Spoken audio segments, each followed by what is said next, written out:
John Parkinson with ABC News. Thanks for bringing us along on this historic trip. I wanted to ask you about last week's news with the Atlantic. We've had a couple questions on Greenland. I feel like you've answered that. But I did want to ask, did you express your concerns to the president that you were opposed to the Houthi strike? And also, what did you mean when you asked, or when you said in that thread that the president wasn't aware that his directions for Yemen were inconsistent with his message on Europe? Well, I didn't quite say that. I think that's a slight bit misunderstanding of what I said. But we've talked, of course, in the American media about Signalgate, as I called it, for the past week.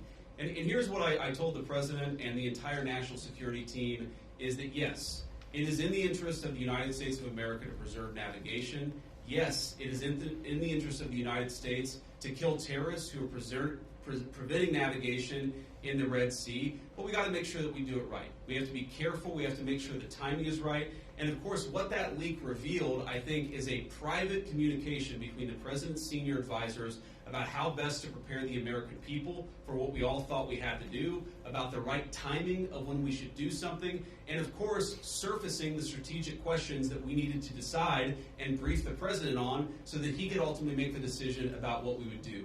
What I saw in that Signal chat, and of course what I've seen in the president's senior national security team, is that sometimes we all agree and sometimes we all disagree, but it's important that we all have an honest conversation amongst ourselves and with the President of the United States about what we think is the best interest of the national security of the United States of America.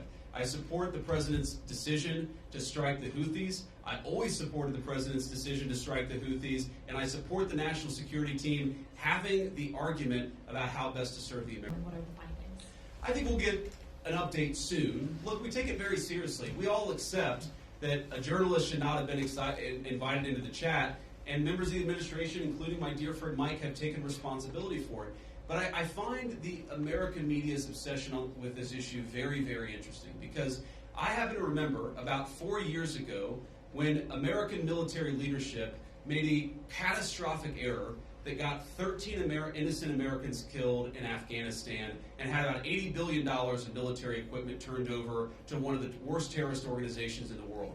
And for years, the American media ran cover for a Biden administration that refused to fire any generals or even launch an internal investigation that was meaningful and substantive about what happened.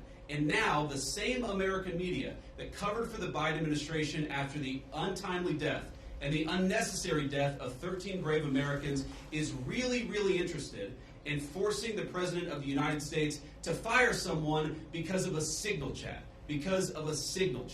That is not honest behavior from the American media, and if you think you're going to force the President of the United States to fire anybody, you've got another thing coming. President Trump has said it on Monday, on Tuesday, on Wednesday, on Thursday, and I'm the Vice President saying it here on Friday. We are standing behind our entire national security team.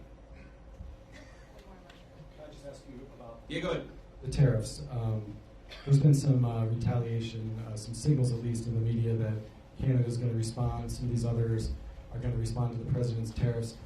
What's your message for Americans that are going to